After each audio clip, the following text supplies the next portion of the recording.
श्री राम भक्तजनों, आप सभी का स्वागत है श्री रामचरितमानस कथा के वार्षिक पाठ में आज हमारा 250वां अर्थात 250वां दिन की कथा का पाठ है। श्री रामचरितमानस में हम प्रतिदिन 3 दोहे और मंगलवार के दिन 6 दोहे पढ़ते हैं, जिससे हमारी संपूर्ण रामायण 1 वर्ष से पहले 11 महीने में पूर्ण हो जाती है। जिन भक्तजनों के समय की कमी रहती है वे प्रतिदिन मात्र 10 से 15 मिनट देकर अपने जीवन को सफल बना सकते हैं। वे श्री रामचरितमानस का पाठ करके अपने दैनिक जीवन के कार्यों को करते हुए, अपने कठिनाइयों को पार करते हुए, श्री रामचरितमानस का पाठ करते हुए, श्री राम नाम लेते हुए अपने जीवन को सफल बना सकते हैं।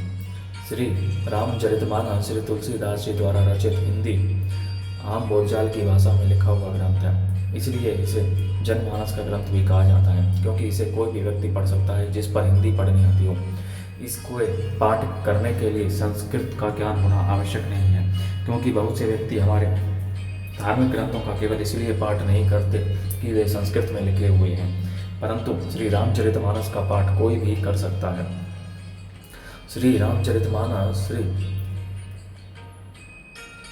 तुलसीदास जी द्वारा रचित ग्रंथ है।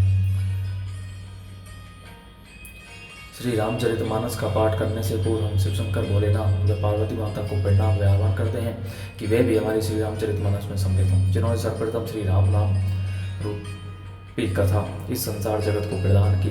तत्पश्चात सभी गुरुजन सभी देवी देवताओं को प्रणाम व आह्वान करते हैं कि वे भी हमारी श्री रामचरितमानस में सम्मिलित हों और हमें अपना आशीर्वाद प्रदान करें। बोलो जय श्री रामचंद्र की जय। तो शुरू करते हैं आज की कथा।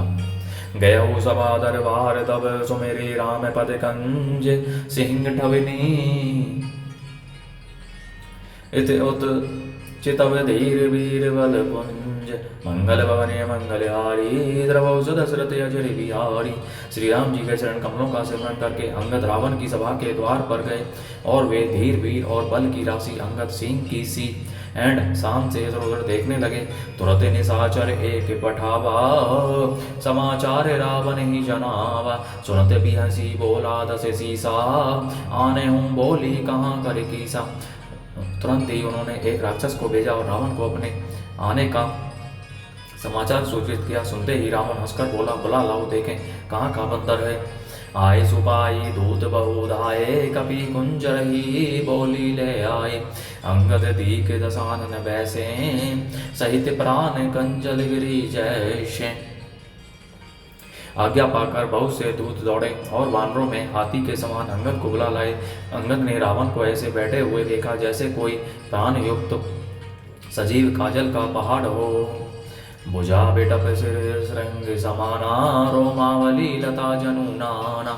मुख नासिका नयन अरुकाना गिरी कंध राखो अनुमाना। भुजाएं वृक्षों के और सिर पर्वतों के शिखरों के समान है। रोमावली मानो बहुत सी लताएं हैं। मुंह नाक नेत्र और कान पर्वत की कंदराओं और खोहों के। गयों सभा मनने कोने मोरा बालक तने अति बल बांकुरा। उठे सभासद कपि दे कहूँ देखी रावण और बाक्रोध विशेषी। अत्यंत बलवान बांके वीर बाली पुत्र अंगद सभा में गए।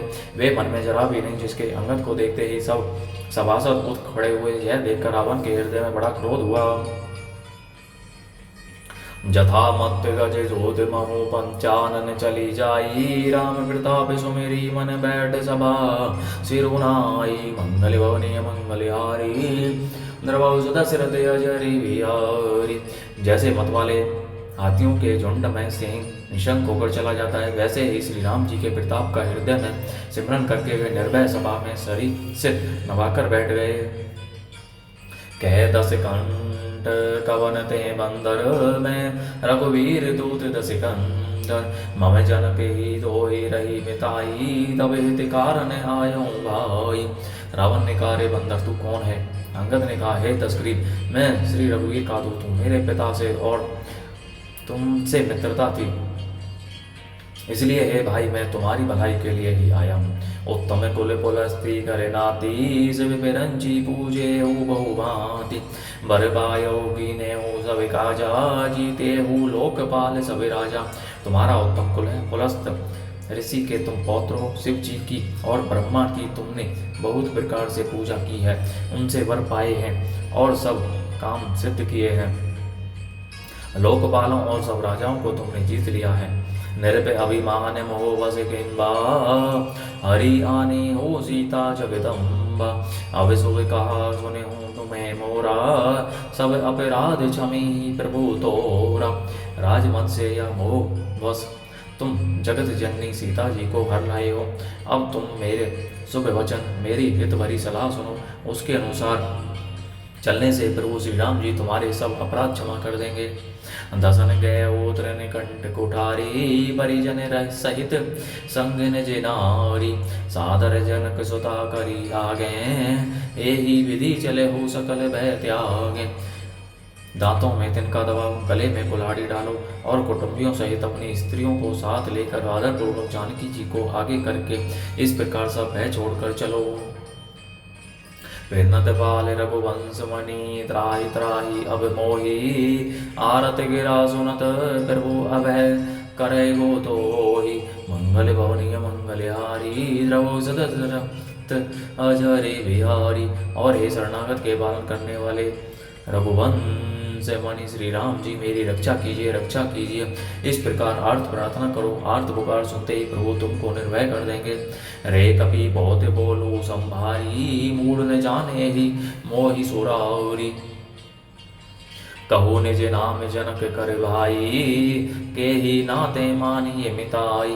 रावण ने कहा, अरे बंदर के बच्चे, संभाल कर बोल मूर्ख, मुझ देवताओं के शत्रु को तूने जाना नहीं। अरे भाई, अपना और अपने बाप का नाम तो बता, किस नाते से मित्रता मानता है। अंगद नाम बाली कर बेटा, तासों कब हूँ भई की बेटा। अंगद वचन सुनत सकुचाना, रहा बाली वानर में जाना। अंगद ने कहा, मेरा नाम अंगद है, मैं बाली का पुत्र हूँ, उनसे कभी तुम्हारी भेंट हुई थी।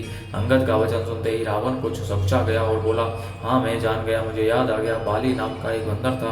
अंगद तही बाली करे बालक, बजे हूँ वंश अनल कुल गालक। गर्भ ने गयो व्यर्थ तुम्हें जायो, निज मुख तापस दूत कहा यहू। अरे अंगद, तू ही बाली का लड़का है। अरे कुल नाशक, तू तो अपने कुल रूपी बांस के लिए अग्नि रूप ही पैदा हुआ, गर्भ में ही क्यों न नष्ट हो गया। तू व्यर्थ ही पैदा हुआ, जो अपने ही मुंह से तपस्वियों का दूध कहलाया। अब कहू कुशल बाली कहें ऐही, बियसी वचन तब अंगद कही।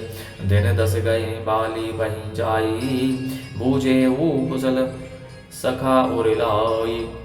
अब बाली की कुशल तो बता, वह आजकल कहाँ है। तब अंगद ने हंसकर कहा, 10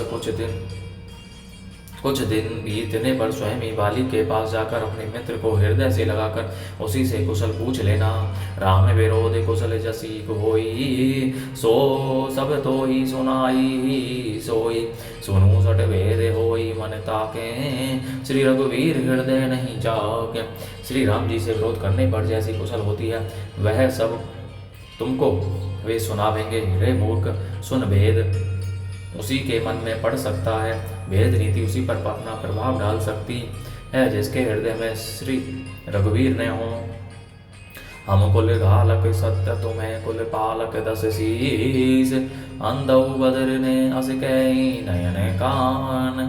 तब 20 मंगल भवनीय मंगलहारी, द्रवो सुदशरथ अजरे बिहारी। सच है, मैं तो कुल का नाश करने वाला हूँ, और हे रावण, तुम कुल के रक्षक हो। अंधे बहरे भी ऐसी बात नहीं कहते। तुम्हारे तो 20 नेत्र हैं और 20 कान हैं। बोलो जय श्री रामचंद्र की जय, श्री रामचंद्र की जय। इस प्रकार भक्तों, आज की कथा का विराम यहीं पर होता है। बोलो जय श्री रामचंद्र की जय। जय श्री शंकर भोलेनाथ, जय पार्वती माता की जय, सभी देव देवताओं, सभी गुरुजनों की जय। बोलो जय श्री रामचंद्र की जय। तो भक्तों, आप सभी से अनुरोध है कि श्री रामचरितमानस को अपने बंधु बांधवों, मित्रजनों, सगे संबंधियों के साथ शेयर कीजिए और उन्हें भी श्री रामचरितमानस का पाठ करने के लिए कहिए, जिससे आप परम पुण्य का भागी बने और वे भी अपने जीवन को सफल बना सकें। श्री रामचरितमानस का पाठ करके अपने जीवन को भक्ति में आध्यात्मिक मार्ग पर चलाते हुए अपने दैनिक जीवन की कठिनाइयों से पार पाते हुए आसानी से अपने मनुष्य जीवन को जी सकें और अपने मनुष्य जीवन को सफल बना सकें। बोलो जय श्री रामचंद्र की जय।